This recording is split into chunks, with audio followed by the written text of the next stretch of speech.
આપણી સંકલ્પ ન્યૂઝ ચેનલને સબસ્ક્રાઇબ અને લાઇક કરો, બેલ આઇકન દબાવો જેથી આવનાર ન્યૂઝ અપડેટ્સની નોટિફિકેશન આપના મોબાઈલ પર સૌથી પહેલા પહોંચે. Like, subscribe and share the video. નમસ્કાર દર્શક મિત્રો, હું છું પૂજા ટંડેલ. સંકલ્પ ન્યૂઝમાં આપનું સ્વાગત છે. સમાચારની શરૂઆત કરતા પહેલા એક નજર આજના મુખ્ય સમાચાર પર.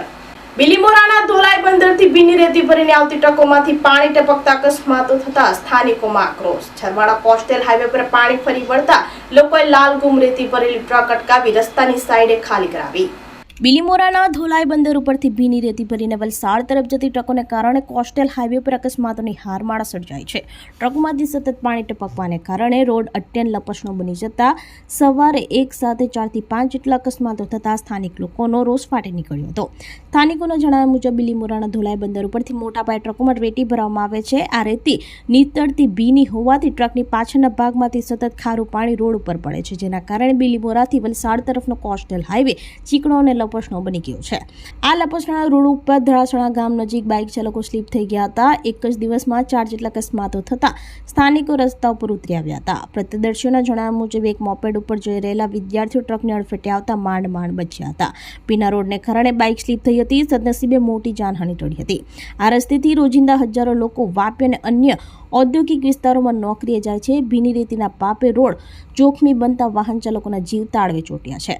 રોષે ભરાયેલા લોકોએ ચીમકી ઉચ્ચારી છે કે ધોલાઈ બંદરથી આવતી ટ્રકો જો સૂકી રેતી નહીં ભરે અને આમ જ પાણી ધોળતી રહેશે તો હવે પછી એક પણ ટ્રકને અહીંથી પસાર થવા દેવામાં આવશે નહીં. રેતી માફિયાની દાદાગીરી હવે ચલાવી લેવાશે નહીં હોવાનું જણાવ્યું હતું.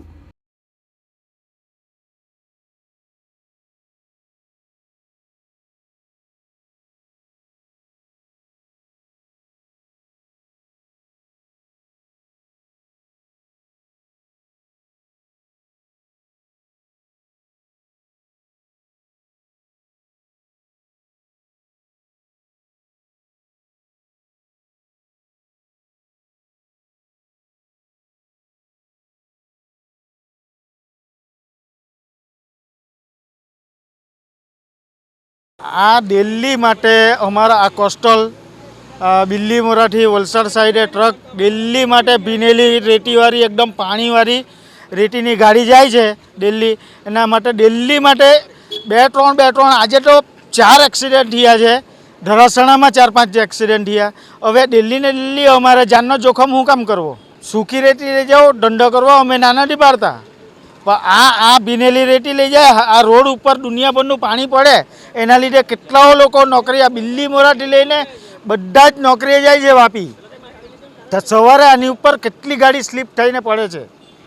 તો એનો જીવ જાય તો એનો જવાબદાર કોણ? ગામ લોકો નહીં કરવાના તો બીજું કોણ કરવાના? હવે પછી એક બી ગાડી રેતીની જશે નહીં અહીંથી. રેતીવાળા એમ કહે છે કે અમારી ગાડીથી કોઈ નુકસાન થયું હોય તો તમે કેવો એમ કહે. તો અમે નુકસાન થાય, કોઈની જાન જાય એની અમારે રાહ જોવાની. અત્યારે એક્સિડન્ટ થયું એમાં પેલા ભાઈની છોકરી, ભાઈ અહીંયા આવજે, આ ભાઈની છોકરીની ઉપરથી ગાડી ચડી જતે, બચી ગયા એટલે નસીબ છે આ જ ગાડીમાં. તો અમારે હું જીવ જાય તેની રાહ જોવાની. બધા ડ્રાઈવર નશામાં હોય છે. રહેવાનું છરવાડા. આજે સવારે લગભગ 7:30ના આજુબાજુમાં મારો છોકરો અને મારો ભાણેજ એક્ટિવા લઈને જઈ રહ્યા હતા. તો સાહેબ રેતીનું પાણી એટલું રસ્તા પર હોય છે કે એમની ગાડી સ્લીપ મારી ગઈ છે અને પાછળ જે ટ્રક જોવો છો એ એમના પર ચડી રહી હતી.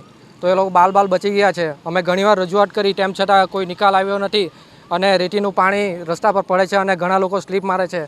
આજે સવારે 7 થી 7:30ના સુમારમાં 4 થી 5 લોકો પડ્યા છે અને નાની મોટી ઈજાઓ થઈ છે. આમાં સાહેબ સરકારનો મિલીભગત છે કે શું? ઘણીવાર કાર્યવાહી કરી છતાં કોઈ નિકાલ આવ્યો નથી. તો જલ્દીથી જલ્દી નિકાલ આવે એવી અમારી રજૂઆત છે. વાપીના લવાછાથી દેશી હાથ બનાવટના તમંચા સાથે એક ઇસમને પોલીસે ઝડપી પાડ્યો. વાપી એસઓજીની ટીમ પેટ્રોલિંગમાં હતી. તે દરમિયાન મળેલ બાતમીના આધારે વાપી નજીકના લવાછા હરિયાણા હોટલની બાજુમાં વર્ણન મુજબનો ઇસમ મોબાઈલ મળી આવ્યો હતો અને પોલીસે તેની અંગઝડતી કરતા પેન્ડના નેફામાંથી પરવાના વગરનો દેશી હાથ બનાવટનો તમંચો મળી આવ્યો હતો. પોલીસે તેનું નામધામ પૂછતા સત્યમ કુમાર અશોકસિંહ કુશવાહા રહેવાસી લવાછા વાપી, મૂળ રહેવાસી બિહાર હોવાનું જણાવ્યું હતું. વધુ પૂછતાછ કરતા 2-3 વર્ષ પહેલા બિહારમાં રહેતા બિપિન સુરેશ પાસવાન પાસેથી મેળવેલ અને તેનું વેચાણ કરવા માટે લવાછામાં ફરતો હોવાનું જણાવ્યું હતું. પોલીસે તમંચોની કિંમત ₹15,000, એક મોબાઈલ ફોન મળી કુલ ₹30,000નો મુદ્દામાલ કબજે કરી વાપી ડુંગરા પોલીસ મથકે આર્મ્સ એક્ટ હેઠળ ગુનો નોંધી વધુ તપાસ પોલીસે હાથ ધરી છે.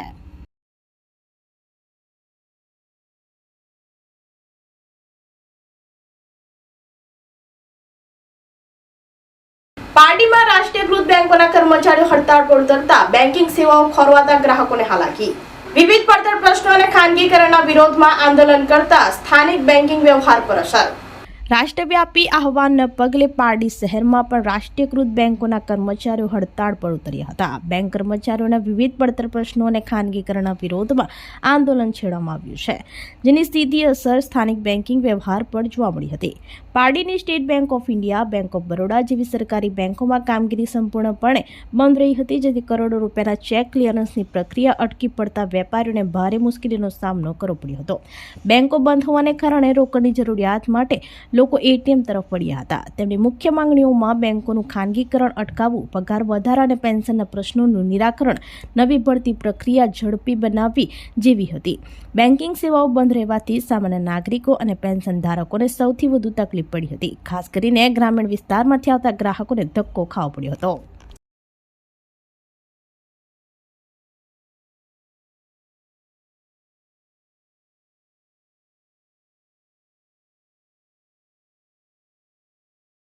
પારડીમાં 77મા પ્રજાસત્તાક પર્વની ઉજવણીને લઈ વિવિધ કચેરીઓને રંગબેરંગી લાઇટિંગથી ચઢહળી ઉઠી.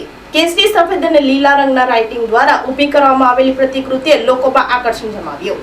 દેશના 26મી જાન્યુઆરી 77મા પ્રજાસત્તાક પર્વની ઉજવણીને લઈ સમગ્ર દેશમાં અનેરો ઉત્સાહ જોવા મળી રહ્યો છે, ત્યારે પારડીમાં પણ રાષ્ટ્રીય પર્વની પૂર્વ સંધ્યાએ અદ્ભુત નજારો જોવા મળ્યો હતો. પારડી શહેરની વિવિધ સરકારી કચેરીઓને રંગબેરંગી લાઇટિંગોથી સજાવવામાં આવતા નગરના માર્ગો રોશનીથી ઝળહળી ઉઠ્યા હતા. તિરંગાના રંગોમાં રંગાઈ કચેરીઓ પ્રજાસત્તાક પર્વની ઉજવણીના ભાગરૂપે પારડીની મામલતદાર કચેરી, તાલુકા પંચાયત, પોલીસ સ્ટેશન, નગરપાલિકા તેમજ અન્ય સરકારી સંકુલોને આકર્ષક રોશનીથી શણગારવામાં આવ્યા હતા. ખાસ કરીને કેસરી, સફેદ અને લીલા રંગના લાઇટિંગ દ્વારા ઊભી કરવામાં આવેલી પ્રતિકૃતિએ લોકોમાં આકર્ષણ જમાવ્યું હતું. માર્ગો પરથી પસાર થતા નાગરિકો પણ આ નયનરમ્ય રોશની નિહાળી ગૌરવની લાગણી અનુભવી રહ્યા હતા.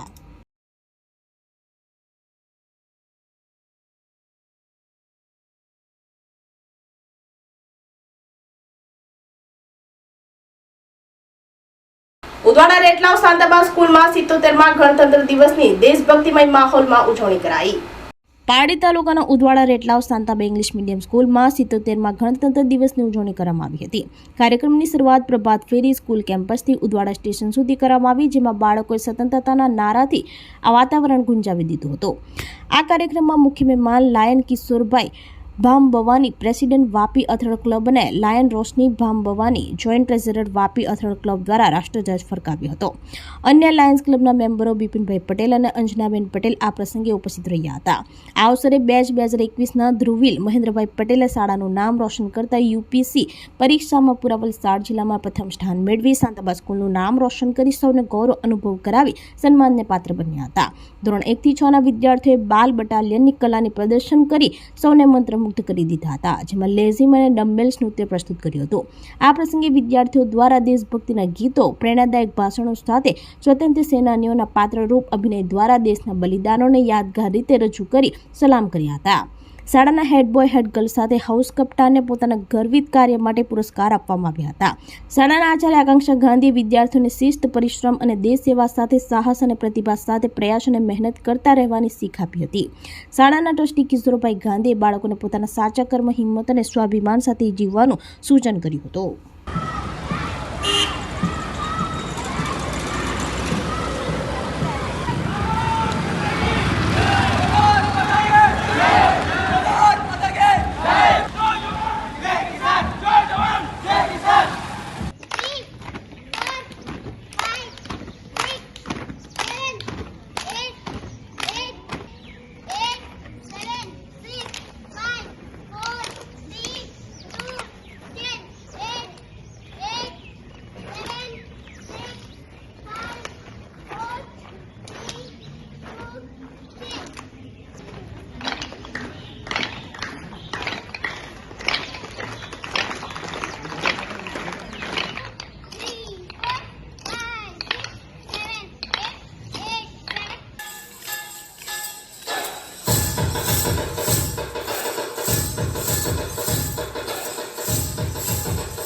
नालियाँ बचती रहनी चाहिए।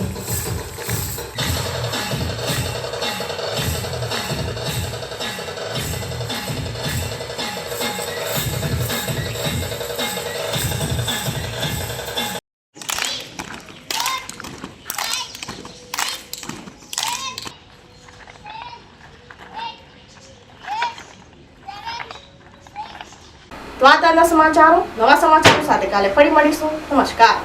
આપણી સંકલ્પ ન્યૂઝ ચેનલને સબસ્ક્રાઇબ અને લાઇક કરો, બેલ આઇકન દબાવો જેથી આવનાર ન્યૂઝ અપડેટ્સની નોટિફિકેશન આપના મોબાઈલ પર સૌથી પહેલાં પહોંચે. Like, subscribe and share the video.